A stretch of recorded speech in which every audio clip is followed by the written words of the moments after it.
Hello students, welcome to couple classes. आज हम अपना फर्स्ट लेक्चर करने वाले हैं फॉर द कोर्स यूएससीएम।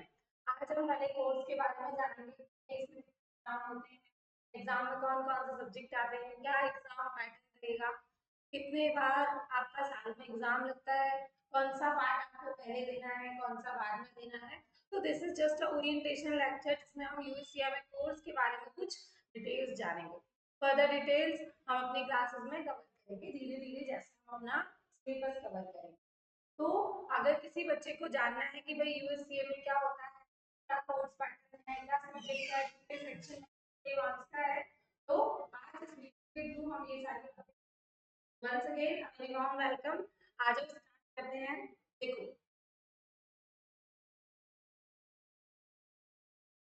बहुत ही सिंपल क्राइटेरिया है, आपको यहाँ ज्यादा एग्जाम देने की जरूरत नहीं होती है। अपार्ट फ्रॉम इंडियन कोर्सेज में आपके पास लेवल होता है फाउंडेशन, इंटर और फाइनल, जहाँ आपको सर्टेन एग्जाम्स क्लियर करने पड़ते हैं। फाउंडेशन में 4 पेपर होते हैं आपके, इंटरमीडिएट में 8 एग्जाम्स हो गए और फाइनल में भी 8 एग्जाम हो गए। पर्टिकुलर 2 से 2.5 इयर्स का क्या होता है हमारा पूरा होता है। यूएसडीए में इससे थोड़ा सा डिफरेंस है कि यहाँ पर आपको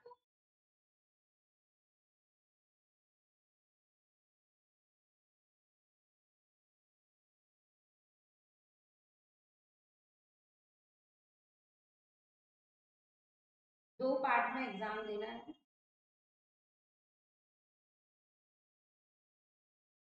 that is part 1 and part 2। That means ma'am दो ही एग्जाम है जी, बिल्कुल दो ही एग्जाम है आपके पास जो आपको क्लियर करने हैं।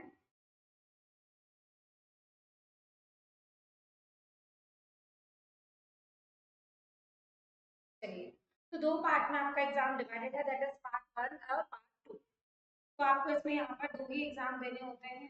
आप कोई भी पार्ट पहले दे सकते हो, कोई ऐसा कंपल्सन नहीं है कि आपको पार्ट 1 पहले देना है, पार्ट 2 पहले देना है। तो उससे पहले हम ये जानते हैं कि इसके अंदर कौन कौन से सब्जेक्ट्स आती हैं। तो हर एक पार्ट में आपके पास 6 सब्जेक्ट्स हैं, जिनको हम यहाँ सेक्शन के नाम से डिनोट करते हैं। Section A, section B, section C, section D, section E और सेक्शन एफ।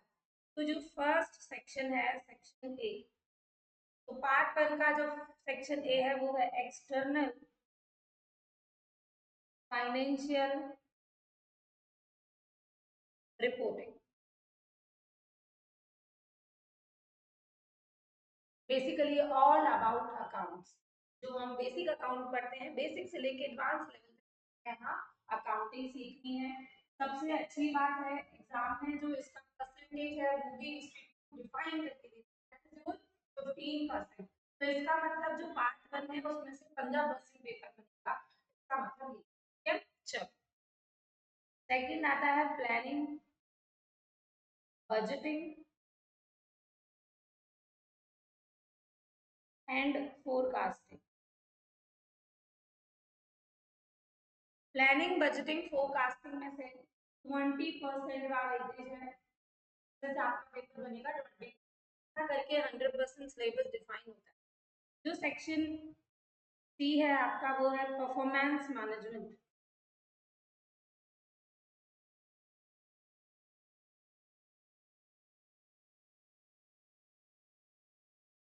तो सेक्शन सी है performance management, again it carries 20% weightage in exam. Exam में इसका भी आपका 20% वेटेज है। अगेन सेक्शन डी आता है वो है cost management.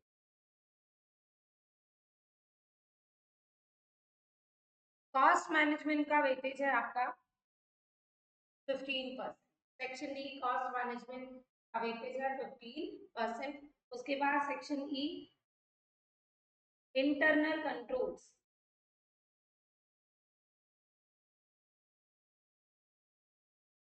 again it carries 15%. Okay, and technology and analytics,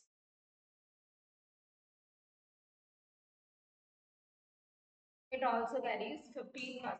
तो section A, section D, section E और सेक्शन एफ कंबाइनली कंप्लीट 60% और इन दोनों का मिला के 40 हो गया आपका टोटल 100%। ये आपके पार्ट 1 का सिलेबस है। मतलब आपके पास पेपर 1 होगा, उसमें सब्जेक्ट कितनी होगी 6 होंगी, मतलब जो क्वेश्चंस होंगे वो इनमें से ही घूम के आएंगे। तो 20% एमसीक्यू आपको सेक्शन बी से मिलेंगे, अगेन 20% एमसीक्यू आपको सेक्शन सी से मिलेंगे, और remaining A D E F से 15% एमसीक्यू आपको देखने को मिल जाएंगे। तो ये है आपका पार्ट 1। अब आते हैं पार्ट 2 की ओर। पार्ट 2 में भी सेम हमारे पास सेक्शन है, section A, section B, section. तो सेक्शन ए का नाम है financial statement analysis. Financial statement analysis, इसका वेटेज है 20%।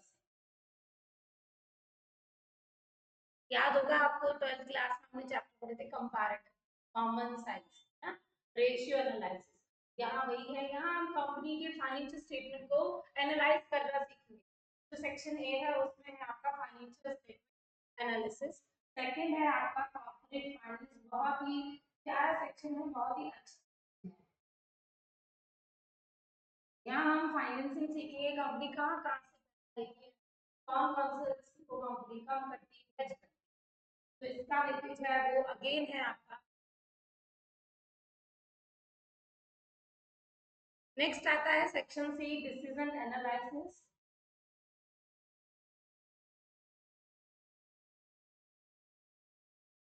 इसका वेटेज है 25%। स्टार्ट है ये इसका, तो कंटेंट कम है, चैप्टर्स कम है, इसका वेटेज काफी ज्यादा है, इसका वेटेज 25% एग्जाम में। नेक्स्ट आता है आपका section D, risk management.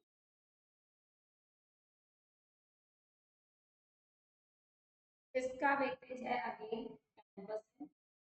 Next आता है section E, that is your investment decision, जहां पर हम कैपिटल बजटिंग जैसे टॉपिक, इन्वेस्टमेंट डिसीजंस, जो कि है आपका अगेन 10%। और लास्ट है प्रोफेशनल,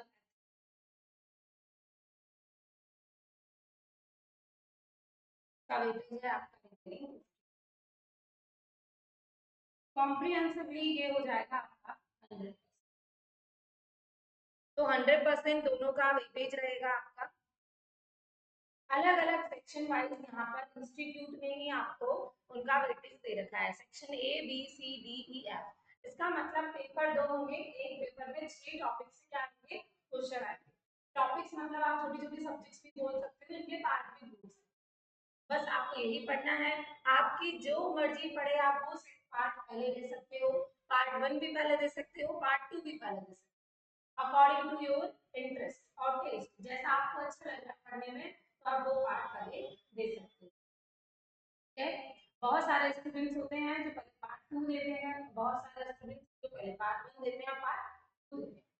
तो ये तो है भाई सिलेबस का आइडिया, कि मतलब एक पेपर होगा उसमें 6 टॉपिक्स होंगे, 6 सब्जेक्ट्स होंगी, दूसरा पेपर उसमें 6 पेपर एक ही होगा। पेपर का पैटर्न क्या है, तो हम उसकी तरफ मूव करते हैं।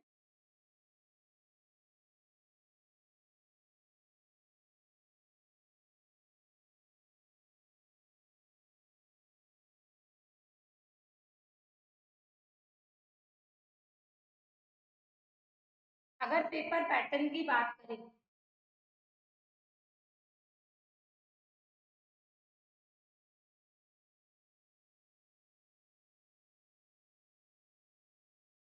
तो सर्टेन पार्ट तो आएगा आपका एमसीक्यू।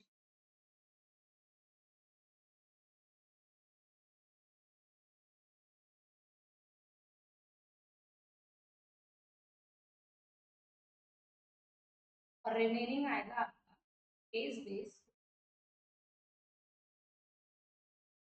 एमसीक्यू का वेटेज कितना है, 75%, और केस स्टडीज का वेटेज है 25%। इसका मतलब एग्जाम में आपको 75% एमसीक्यू देखने को मिलेंगे, और हैप्पीली अब जो ऐसे टाइप क्वेश्चन है वो इंस्टीट्यूट के हो गए हैं। अभी जो पेपर आएगा 75% आपका होगा, 75% क्वेश्चन एमसीक्यू। पहले एमसीक्यू विंडो ही ओपन होगी, उसके बाद आप 50% क्राइटेरिया अगर क्लियर कर लेते हो, 75% एमसीक्यू जो आपके विंडो पे ओपन हुए हैं उसमें से 50% अगर आपके सही है तो ही आपके लिए नेक्स्ट केस बेस्ड की क्या होगी, विंडो ओपन होगी। और केस बेस्ड स्टडी भी एमसीक्यू जैसे ही है, बल्कि एमसीक्यू से बहुत इजी। यहाँ पर आपको फिलअप्स आएंगे, एमसीक्यूज आएंगे वापस से, और वन वर्ड आंसर। फिलअप्स में भी ऑप्शन होगा आपका, तो मल्टीपल फिलअप्स भी हम उसको,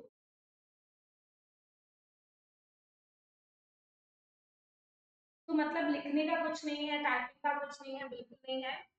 क्वेश्चन पूछेगा, वन वर्ड में उसका आंसर पूछेगा, मतलब प्रैक्टिकल क्वेश्चन भी 2.5 टाइम्स का रेशियो। बस ज्यादा से ज्यादा इतना ही हो सकता है, मैक्सिमम तो क्या आएंगे, फिलअप्स आते हैं और मैच द फॉलोइंग। आप लोग मैच द फॉलोइंग कैसे भूल गए हम?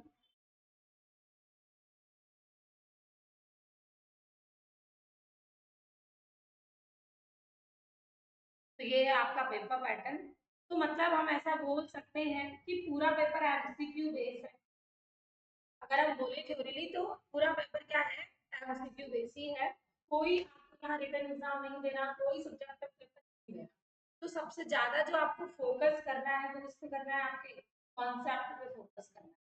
क्यों? क्योंकि कॉन्सेप्ट जब तक क्लियर नहीं होगा तब तक आप क्यों कैसे सॉल्व कर पाओगे।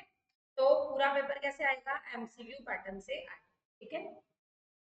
पासिंग क्राइटेरिया क्या है एग्जाम का? इसका टाइम है आपका 3 आवर्स का टाइम है आपका बना। आपने जल्दी कर लिया तो विंडो जल्दी ओपन हो जाएगी, कोई प्रॉब्लम नहीं है कि 3 घंटे बाद ही विंडो ओपन होगी। तो जल्दी कर लेते हो तो ऑटोमेटिक हो जाएगी। ठीक है। स्कोरिंग क्या रहेगा?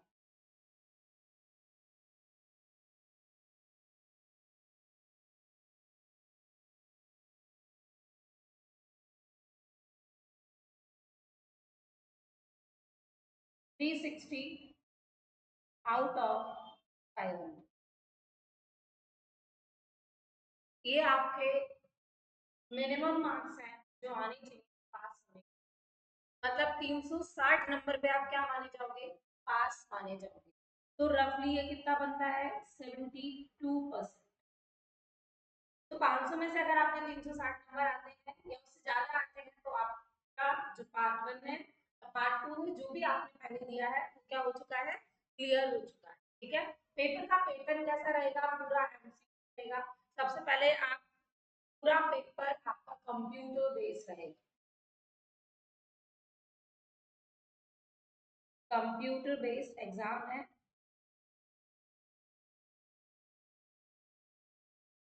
No paper pen, rough work के लिए मिलेगा आपको, अदरवाइज पेपर बैन का पेपर नहीं होगा।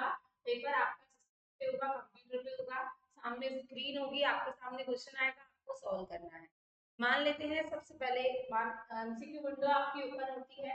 एमसीक्यू जैसे जैसे आप करते जाओगे और सेल्फ एनालिसिस होगा, 50% एमसीक्यू अगर आपका सही है तो नेक्स्ट विंडो के लिए आप रेडी हो, केस स्टडी विंडो खुलेगी। केस अगर नहीं होता है तो केस स्टडी विंडो नहीं खुलेगी, आपको री अटेम्प्ट देना पड़ेगा। ये सिंपल सा पैटर्न है। पूरा पेपर एमसीक्यू बेस है तो ज्यादा लोग देने की जरूरत नहीं है कि मुझे टाइपिंग सीखनी है, मुझे आंसर राइटिंग आनी चाहिए, मुझे क्वेश्चन को फॉर्मेटिंग करना आना चाहिए, ड्राफ्ट करना आना चाहिए, आंसर, ये सब का आपको लोड लेना ही नहीं है। मेन जो फोकस रहेगा कॉन्सेप्ट, कॉन्सेप्ट एंड कॉन्सेप्ट होंगे। कॉन्सेप्ट के अलावा आपको किसी और चीज पे फोकस नहीं करना। पहले कॉन्सेप्ट करेंगे फिर उसकी एमसीक्यू प्रैक्टिस, कॉन्सेप्ट और एमसीक्यू प्रैक्टिस। ठीक है। स्टडी मटेरियल हम जो फॉलो करेंगे वो नोट्स होंगे और हाउ का स्टडी मटेरियल।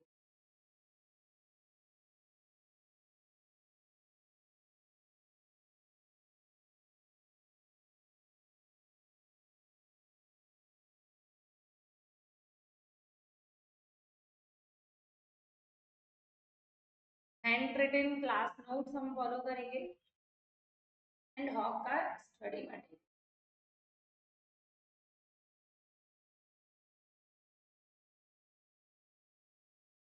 सिंपल ये पैटर्न रहेगा। एक बार वापस बता देती हूँ, एग्जाम 2 पार्ट में, ये आपकी चॉइस है कि आपको पहला एग्जाम कौन सा देना है, पार्ट 1 और पार्ट 2 दोनों में से आप कोई भी दे सकते हो, नो प्रॉब्लम। आफ्टर दैट एक पार्ट के अंदर आपके 6 सेक्शन, पार्ट 2 के अंदर भी आपके 6, जिनका पर्टिकुलरली जो वेटेज है वो ऑलरेडी क्या है, डिसाइडेड है, सेट है। ठीक है, उसके बाद आते हैं हम किसके ऊपर, हमारे एग्जाम पैटर्न के ऊपर। एग्जाम पैटर्न पूरा एमसीक्यू बेस है, केस स्टडीज है, उसके अंदर भी एमसीक्यू, मल्टीपल फिलअप्स, मैथ्स के फॉलोइंग भी आते हैं, और आएगा तो कोई वन वर्ड आंसर होने के लिए 360 मार्क्स चाहिए आउट ऑफ 500, दैट मींस 72% आपका पासिंग। स्टडी मटेरियल और नोट्स फॉलो करेंगे, अपने हैंड राइटिंग जो क्लास नोट्स हैं और हॉक का जो स्टडी।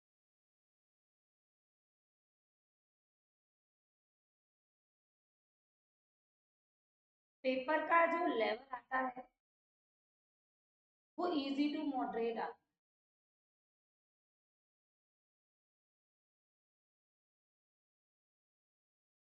40% पेपर ऐसा होगा कि आप इजीली निकालोगे in one go. 40% exam pattern आपका रहेगा एकदम इजी, उसके बाद थोड़ी सी कॉन्सेप्ट वाले क्वेश्चन आने लगते हैं, तो हम स्टार्टिंग से ही फोकस करेंगे कॉन्सेप्ट।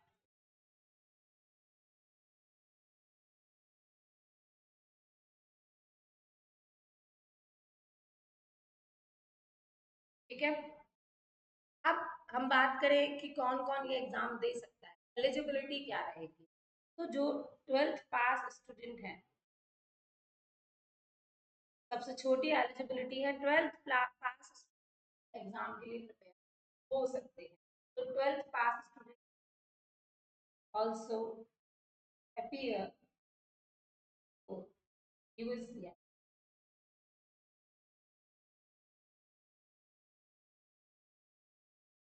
बहुत सारे स्टूडेंट्स 11th स्टैंडर्ड से ही अपना यूसीएम पढ़ाई स्टार्ट कर देते हैं। जैसे ही 12th क्लियर होगा, 2 से 3 महीने के रिवीजन के अंदर, रिजल्ट आने के अंदर पहला एग्जाम को क्लियर कर लेंगे। ठीक है, तो आप 11th फाउंडेशन के साथ भी अपनी प्रिपरेशन स्टार्ट कर सकते हो, और आफ्टर 12th प्रिपरेशन स्टार्ट करनी ही है। ठीक है, बहुत ही अच्छा कोर्स है, यहाँ पर आपको काफी जॉब अपॉर्चुनिटीज मिलेंगी। जॉब अपॉर्चुनिटीज इन इंडिया में मिलेंगी और आउटसाइड इंडिया में।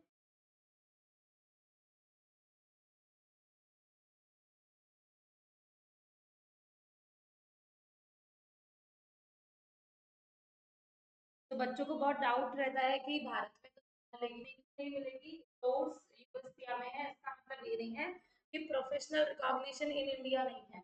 आपको प्रोफेशनल रिकॉग्निशन मिलेगी, नाम क्या क्या इंडिया में ही लगाया जाएगा। आपको इन इंडिया जॉब अपॉर्चुनिटीज भी मिलेंगी और आउटसाइड इंडिया में बहुत जॉब।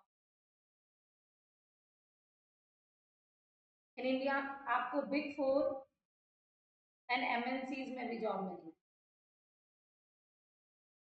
ओके, बहुत अच्छा कोर्स है, अगर आप करना चाहो तो। अगर ये चाहते हो कि जल्दी से जल्दी आपको सक्सेस मिले, जल्दी से जल्दी आपको एक प्रोफेशनल रिकॉग्निशन मिले जिसमें ज्यादा लंबा टाइम ना हो, तो बहुत ही आपके लिए बहुत ही वर्थ इट कोर्स है।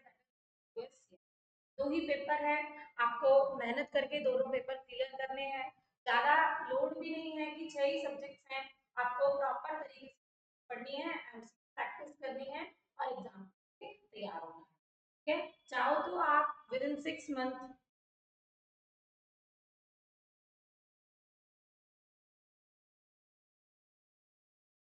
दोनों पार्ट की तैयारी भी कर सकते हो, पर अगर आपको करनी है, अच्छे से पढ़ाई करनी है, तो विद इन 6 मंथ आप 1 पार्ट क्लियर कर सकते हो and another in next 6 month.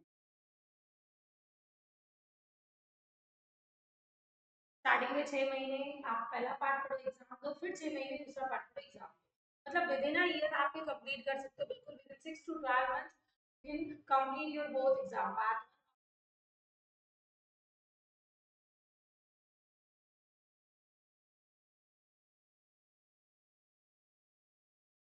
तो जब तक आपकी ग्रेजुएशन का फर्स्ट ईयर भी होगा ना, तब तक आपका यूएससीआर क्लियर हो चुका हो, तो आप अर्निंग भी कर सकते हो, एक प्रोफेशनल रिकॉग्निशन आपको मिल गई। अब आपको फ्यूचर की टेंशन नहीं है, कोई लोड लेने की जरूरत नहीं है। ठीक है, अब आपको इस टाइम को खींचना नहीं है कि 1 डेढ़ साल तक आप प्रिपरेशन कर रहे हो फिर एग्जाम दे रहे हो, क्योंकि एग्जाम का जो पैटर्न होता है वो एग्जाम साल में 3 बार होता है, तो बच्चे जनरली क्या करते हैं कि बाद में देंगे, नेक्स्ट विंडो में देंगे।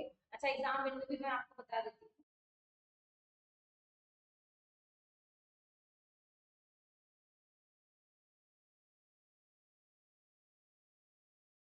एग्जाम विंडो फर्स्ट ओपन होती है आपकी जनवरी एंड फरवरी में। सेकेंड एग्जाम विंडो होती है मई एंड जून में। और थर्ड एग्जाम विंडो ओपन होती है सितंबर।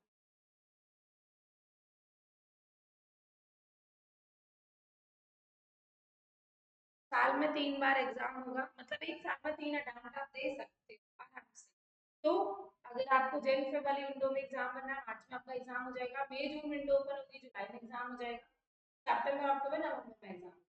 साल में 3 बार पैटर्न चलता है, तो बहुत ही लीनियंसी है एग्जाम देने में, ज्यादा आपको नहीं करना पड़ेगा कि दोबारा एग्जाम में कब दूं।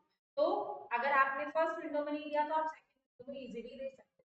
तो इसको आपको ऐसा एडवांटेज यूज करना है, ना कि ऐसा डिसएडवांटेज कि बाद में देंगे बाद में देंगे, टालना नहीं है। अब आ जाते हैं, ये तो हो गया एकदम ओरिएंटेशन लेक्चर कि हमने क्या बातें की, हमने यूएससीएमए कोर्स के बारे में। इंस्टीट्यूट कौन सा है?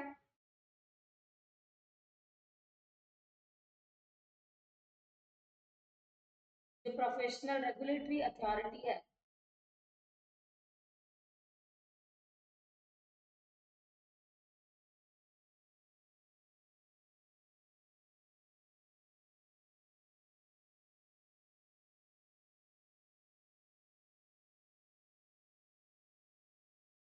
वो है IMA.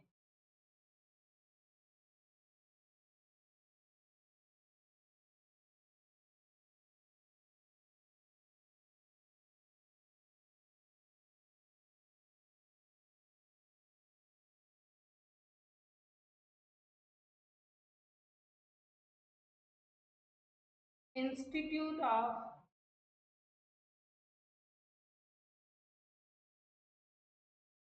Institute of management accountant.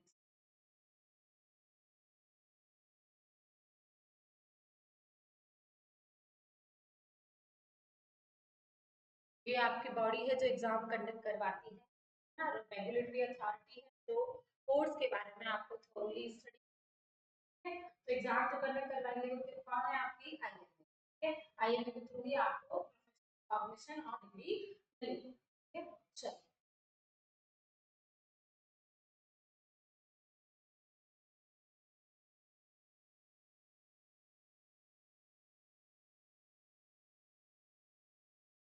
तो ये आपकी कुछ बेसिक डिटेल्स थी कोर्स से रिलेटेड जो हमने जानी।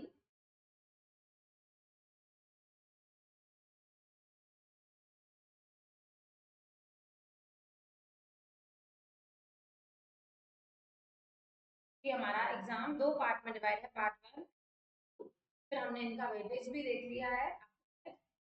पेपर पैटर्न आपका एमसीक्यू इन केस बेस रहेगा, 25% MCQ, 75% MCQ, 25% case study.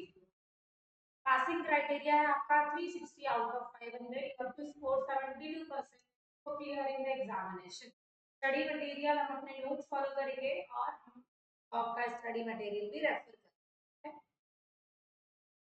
Paper का लेवल इजी टू मॉडरेट आता है। मेजर जो काम हमें करना है, फोकस ऑन कॉन्सेप्ट ओनली। आपको जिस पे फोकस करना है वो है आपका कॉन्सेप्ट।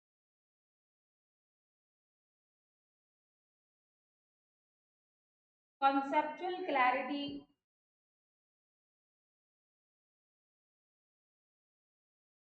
बहुत बहुत इम्पोर्टेंट है। अगर एक कॉन्सेप्ट आपको एक बारी में नहीं समझ में आया, आज तक दोबारा पूछो, दोबारा समझो, दोबारा समझो, क्योंकि जितनी बार आप कॉन्सेप्ट समझोगे उसकी गहराई में जाओगे उतना ही इजी है आपको एग्जाम क्रैक करना है, एग्जाम में को सॉल्व करना है। क्योंकि एमसीक्यू आपको लग रहा है कि एकदम डायरेक्ट है, 40% एमसीक्यू डायरेक्ट है, पूरी के लिए 72%। आपको कंसेप्चुअल क्लैरिटी होनी चाहिए। कॉन्सेप्ट ऐसे कोई इतने टफ नहीं है कि आपसे हो ही ना।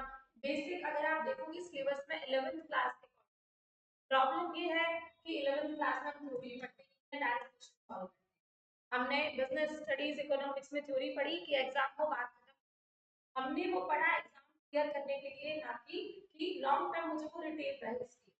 हमने रट लिए चैप्टर्स, रट लिए कि प्लानिंग, स्टाफिंग, डायरेक्टिंग, कंट्रोलिंग, काम खत्म। एग्जाम हुआ, मामूलियत प्लानिंग क्या होती है, क्या प्लानिंग किस टाइप की होती है? प्लानिंग इज एक कंटीन्यूअस प्रोसेस है, कुछ याद नहीं है हमें। अकाउंटेंसी हमने पढ़ी, जर्नल पढ़ी, लेक्चर पढ़ी, क्लासरूम पढ़ी, ये सारे चैप्टर्स आपने पढ़े, फाइनेंशियल स्टेटमेंट पढ़े, 12th के में आपने पार्टनरशिप पढ़ी, कंपनी की बैलेंस शीट पढ़ी। 12th के बाद सब साफ हो गया है, हमें पता ही नहीं है कि कंपनी की बैलेंस शीट फॉर्मेट क्या होता है, कंपनी कैसे बनती है, उसके अंदर कौन कौन से आइटम होते हैं। यहाँ आपको वापस से यही बताया गया है। अगर हम बात करें section A part 1, section A की एक्सटर्नल फाइनेंशियल रिपोर्टिंग, तो इसमें कुछ नहीं है। सबसे पहले आपको इसके बारे में बताएंगे इनकम स्टेटमेंट कैसे बनता है कंपनी, कंपनी का position statement, that means balance sheet, उसके अंदर एक एक आइटम को उठा के एक एक यूनिट बनाई हुई है कि what is debtors, what are trade receivable, दोनों को मिला के बोलेंगे account receivable. Cash flow statement क्या होता है, ऑपरेटिंग, इन्वेस्टिंग, फाइनेंसिंग, तीन एक्टिविटी, तीन यूनिट्स। इन्वेंटरी, स्टॉक, स्टॉक होता क्या है, उसके अंदर कौन कौन सा अमाउंट कैलकुलेट होगा, कौन कौन सी वैल्यू पर हम स्टॉक को मेजर कर सकते हैं, कितने मेथड होते हैं स्टॉक को ट्रैक करने के, फ्लो टू शीट हम कैसे, ये सारी बातें। बेसिक इन्वेंट्री परचेज की एंट्री भी दी हुई है, परचेज और सेल की एंट्री भी दी हुई है। तो आप देखो, तो अगर आपने 11th 12th में बहुत अच्छे से कॉन्सेप्ट पढ़े हैं तो आपके लिए बहुत इजी है, और नहीं पढ़े तो भी इजी है, कोई बात नहीं। हम यहाँ स्टार्टिंग से फ्रॉम जीरो कॉन्सेप्ट, माना जाएगा कि 11th 12th में आप कोई कॉन्सेप्ट पढ़ के नहीं आए, ठीक है, तो आपको एकदम बेसिक से जीरो से करवाया जाएगा। डायरेक्टली मैं बुक से पढ़ाने लग जाऊँ, डायरेक्टली मैं आपको एकदम ऐसी लैंग्वेज बोलने लग जाऊँ तो आपको कुछ समझ में ही नहीं आएगा। तो सबसे पहले हम सिलेबस से थोड़ा सा क्या करेंगे, अपनी लैंग्वेज में बातें करेंगे, तो एकदम इजी फॉर्मेट में पढ़ेंगे। जैसे ही आपकी कॉन्सेप्चुअल क्लैरिटी हो जाएगी, उसके बाद हम मूव करेंगे हमारे बुक के कंटेंट। जैसे ही हम वो पढ़ेंगे फिर आपको वो इजीली समझ में आएगा कि वो जो कहना चाह रहा है वो हम अपनी आसान भाषा में पढ़ चुके हैं। तो इसका मतलब पढ़ने का पैटर्न रहेगा, टॉपिक वाइज हम अपने शब्दों में पढ़ाई करेंगे, उसको अपने शब्दों में नोट करेंगे, लेकिन हम रेफर हमारा मॉड्यूल ही करेंगे क्योंकि एग्जाम इंग्लिश में आएगा और उसी लैंग्वेज में आएगा जो इंस्टीट्यूट फॉलो करता है। तो समझने के लिए, क्लैरिटी के लिए हम अपनी भाषा का प्रयोग करेंगे, कोई भी लैंग्वेज में आप समझ, लेकिन क्वेश्चन प्रैक्टिस, रीडिंग और थोरो स्टडी आप उसमें करोगे जो इंस्टीट्यूट का मटेरियल है, जो लैंग्वेज है उसमें करनी है। ठीक है, कि कैसे करनी है, कब करनी है, कहाँ से पढ़ेंगे, सब मैं बताऊंगी, आपको ज्यादा टेंशन लेने की जरूरत नहीं है। तो पार्ट 1 पार्ट 2 में आपको बेसिक अकाउंट्स के बारे में, कॉस्टिंग के बारे में, कुछ इकोनॉमिक्स के बारे में, कुछ रिस्क के बारे में, कुछ एथिक्स के बारे में बताया। पेपर का जो पैटर्न है वो है आपका एमसीक्यू और केस बेस्ड स्टडी, उसके बाद आपको स्कोरिंग वगैरह में मैंने आपको ये बता ही दिया है।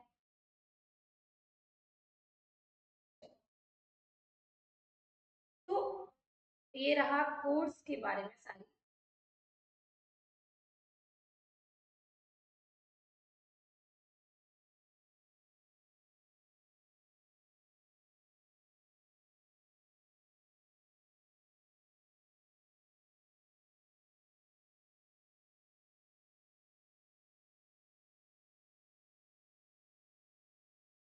हाउ टू स्टडी, पढ़ना कैसे है, तो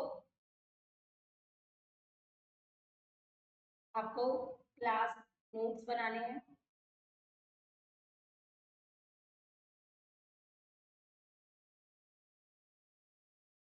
हैंड रिटन नोट्स बनाने हैं। जो टॉपिक इम्पोर्टेंट है वो आपको लिखना है, मैं यहाँ क्लास का लिख पाऊंगी, आपको भी लिखना है। उसके बाद क्लास नोट्स बनाने के बाद revise them,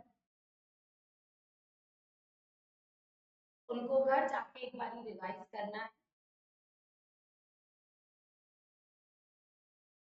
refer study material, जो भी हम मटेरियल फॉलो करेंगे, वेदर इट इज ऑफ और माइनस मटेरियल, वो आपको पढ़ना है।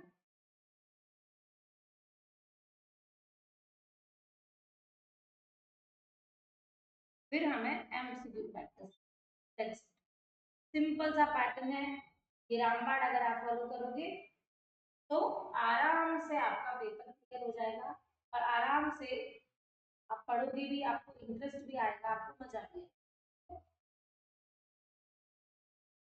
और मेन जो अपना फोकस रहेगा वो किस पे रहेगा? मैम आपने कितनी बार क्लास में कॉन्सेप्ट देख लो, आप कितना इम्पोर्टेंट है, अभी तो इतनी बार ही बोला है।